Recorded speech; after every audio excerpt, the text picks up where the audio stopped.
Álvaro Luís Lima, curator of After the End, Timing Socialism in Contemporary African Art, discusses the wave of upheaval among African nations after independence and reflects on the rise of a generation of artists with reimagined narratives about African socialisms and their aftermath, this week on The Feminist Perspective. The Feminist Perspective with Dr. Sophia Johnson is made possible by Hollingsworth Real Estate Group. Ask Hollingsworth about real estate. And by Allstate. You're in good hands.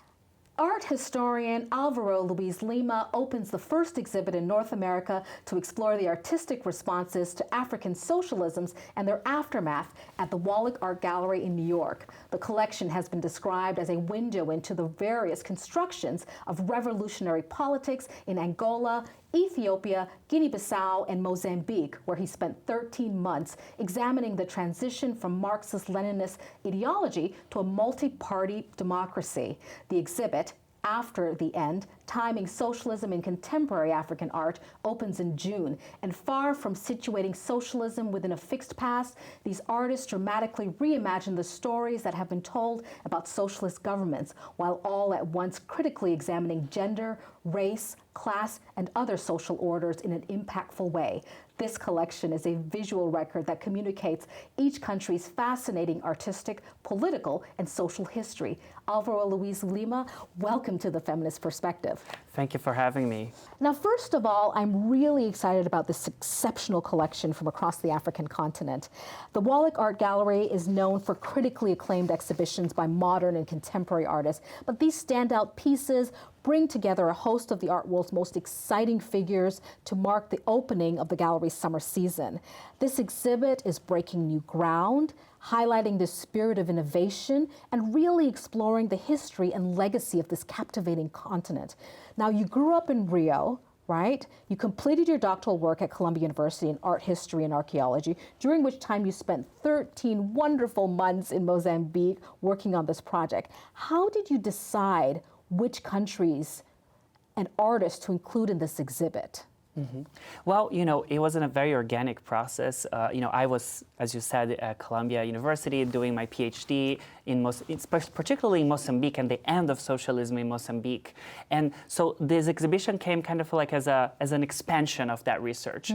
Looking at Mozambique, what I was looking at is, there was this exciting moment of liberation from colonialism. We're speaking here about the mid-70s, and which applies also for Angola and Guinea-Bissau. And all of a sudden, these countries that fought so hard to be independent, they were free, and they were ready to reimagine their nations.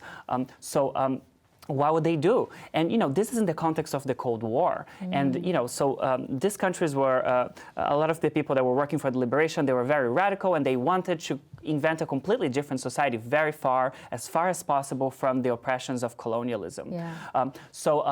They declared themselves socialist.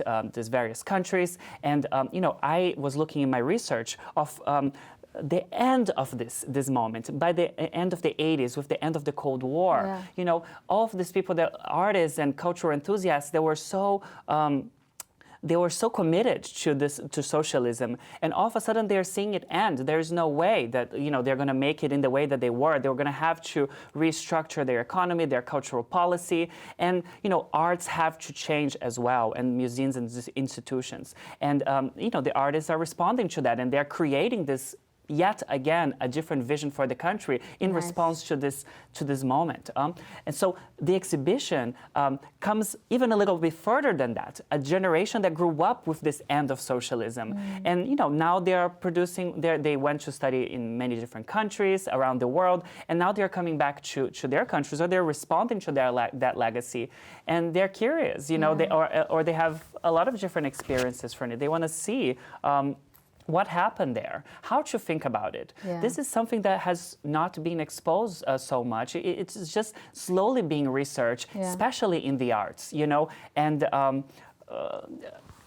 it's a like there is no one way to think of socialism in Africa. There are many different ways, and these artists that I selected were I hope that they really convey this idea of the multiplicity of ways of looking at this legacy of African socialisms. That some of them are looking at it with some nostalgia for that excitement. Others are looking at it with with alarm of some of the more disturbing elements of that history.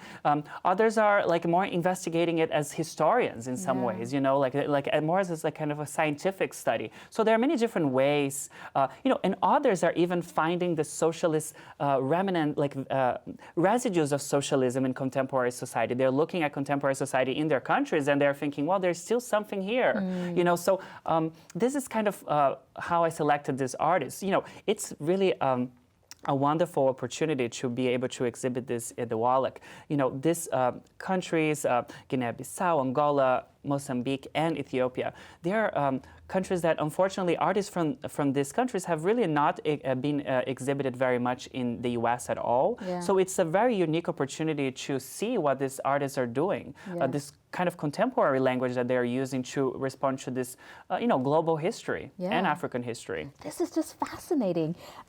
So how does this collection then, pushing this conversation a little bit further, how does this collection explore power and ideology during this complicated political time?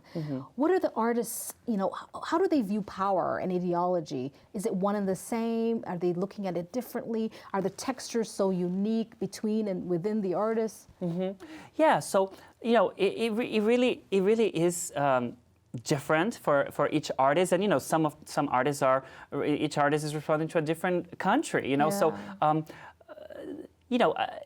there is an element, I think, for many of the artists of distance from that moment. We are now, I think, globally in a very unique time politically, and and in some ways very far away from that a possibility of like building a utopic society. So I think the artists, some of these contemporary artists, are very curious about looking at that kind of the ideological narratives that were being built at with the rise of independence.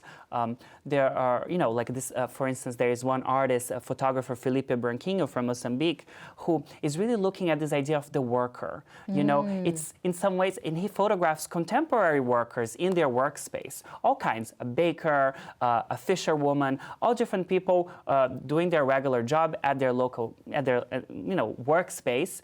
And, by capturing these contemporary figures, there is a way in which they have something of kind of, they seem dated when they are like represented as workers. I mean, does anyone think of themselves as workers nowadays or in Mozambique?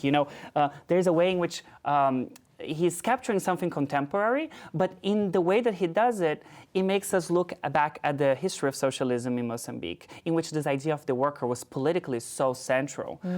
So it's just an example of the ways in which ideology is really at the center of this artist's interests. Right. Now, you've spent time focusing on these 4 countries. Did the political revolution happen around the same time? How did it come about? How did the resistance and the uprising and the ultimate fall of socialism happen in these spaces? In some ways, there is something shared by Angola, Guinea-Bissau, and Mozambique because they're all colonized by Portugal. With Ethiopia, it's a bit different, and it has a different relationship to Marxism and socialism in general because it was a country that famously have never been colonized. But with the Portuguese-speaking countries, they were all fighting independence for a long time. They were the last countries in the continent to be able to get independence. I mean, most African nations were able to get independence by the 60s, and Portuguese-speaking countries or countries that were colonized by Portugal only were able in 74. They all acquired it together once the Portuguese regime collapsed. But it was a very difficult battle because Portugal was very involved in trying to maintain its territories in the continent. It drafted a huge amount of people from Portugal to fight those wars. They had weaponry and abilities that the organized activists in Africa were, did not have, and yet they resisted for a long time, and it was a difficult war. And so they won after a while. And so they kind of all develop into socialism in some ways together. They're trying to, in response to their fight against Portuguese colonialism.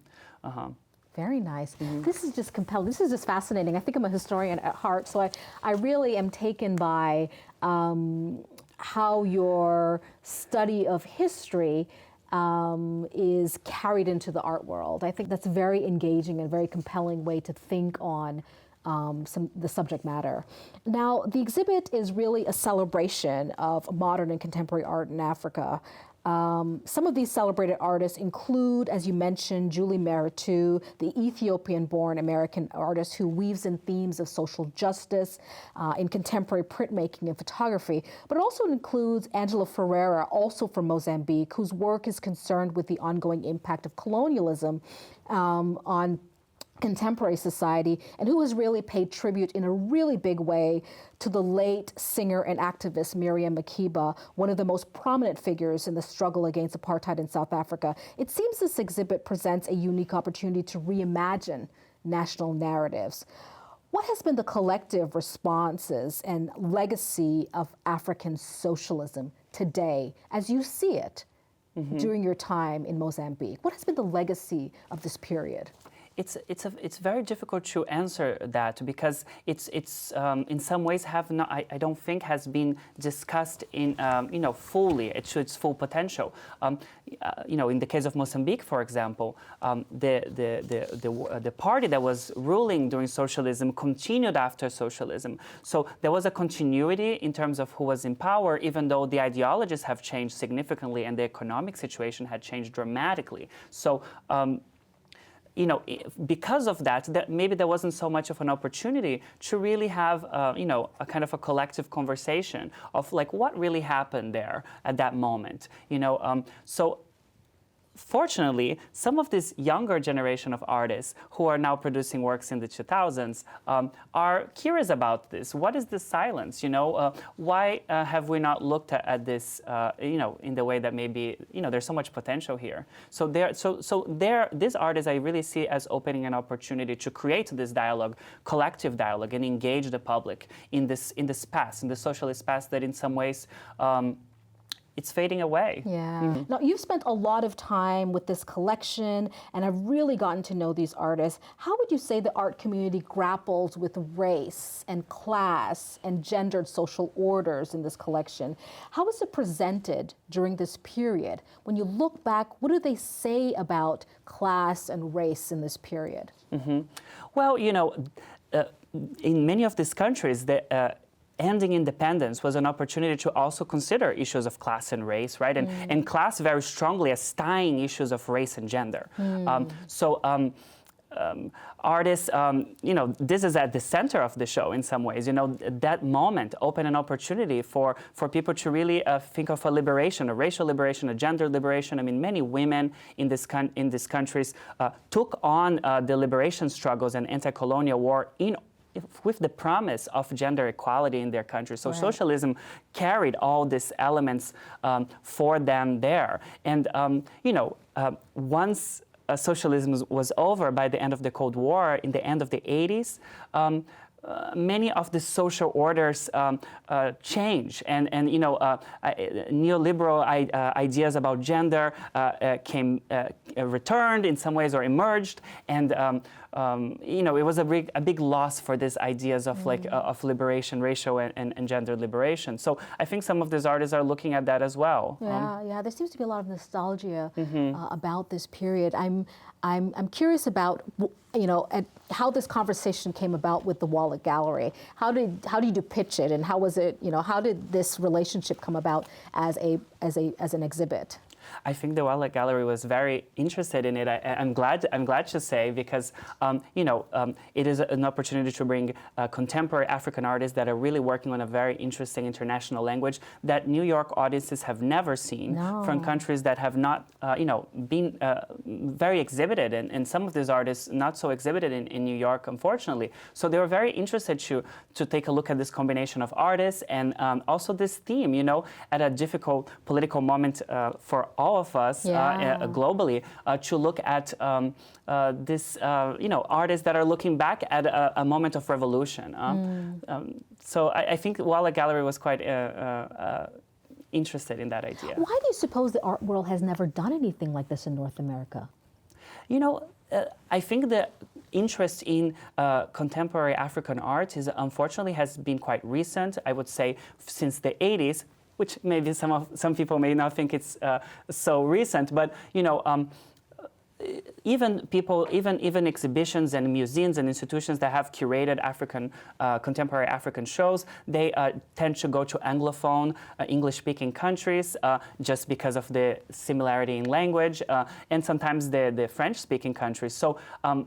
Socialist countries were, like Ethiopia and Mozambique and Angola were speaking Portuguese and so on. And I think there was a lack of access to these artists in some ways because of this linguistic and political boundaries. Right. So it's kind of crossing this bridge to this other side of Africa that it really hasn't been investigated, I think, for political reasons and for linguistic reasons. Right. Would you say that there's a new it's trending towards this opening in terms of opening to the art world in Africa? Absolutely. I think that this is a great time to be looking at contemporary African art. There are so many interesting artists emerging, and there's a lot of institutional interest as well. And looking at these different aspects of the history of the continent that are so connected to global history, and looking at those different elements of the history of African art that haven't really been touched yet. Yeah. So how did you happen upon this topic? I'm really curious about this piece. You grew up in Brazil, and you came to Columbia University, came to New York to study at Columbia University. How did you happen upon this topic and this region? Well, growing up in Brazil, it's a very diverse and multicultural culture, and African cultures were always very much present for me growing up. But at the same time, there is something very repressed about Brazilian culture in terms of Africa and in its connection to Africa.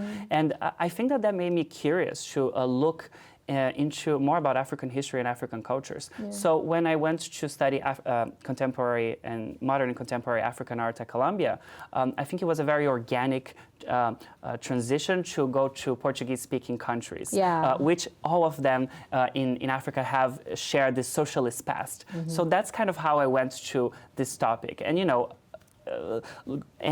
going to Mozambique and spending time doing research there, it became clear to me that there's so much to be looked at and to be shared with, in terms of the art, and it hasn't been done. So I was very excited to be able to do it. Right. What's the art community like in Mozambique? What's it like doing research in that space?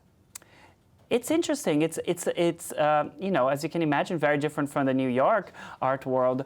It's small. I think that there is a lot of difference between the different generations. The older generations were mostly sponsored by the state. There was a lot of there was a different quality of the political work that they were doing, and now the younger generation has studied abroad, and they come back and they have different ideas about how the artwork should be.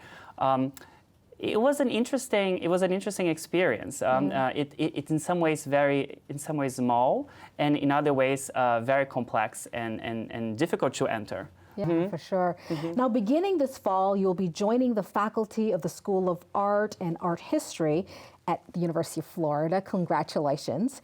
How has your Brazilian roots informed your work in this space? And after this exhibit closes at the Wallach Art Gallery, what can we expect from you? Yes, I mean, as you said, I'm very excited to be joining University of Florida. I will be teaching there and hopefully advising some students. And, I plan to work on a book, turning that dissertation into a book, really focusing more specifically on Mozambique and, this artist at the end of socialism and how that transition happened in the Mozambique as a case study for other countries in Africa and, other countries in the world that were also facing the situation of the end of colonialism, the end of socialism. So, that's kind of what I'm planning to do, and hopefully also work on another exhibition. I would love to do that. So let's see. Very nice, Álvaro Luís Lima. Thank you so much for coming to the Feminist Perspective. Thank you for having me. Thank you for having me. Thank you for coming. The Feminist Perspective with Dr. Sophia Johnson is made possible by Hollingsworth Real Estate Group. Ask Hollingsworth about real estate. And by Allstate. You're in good hands.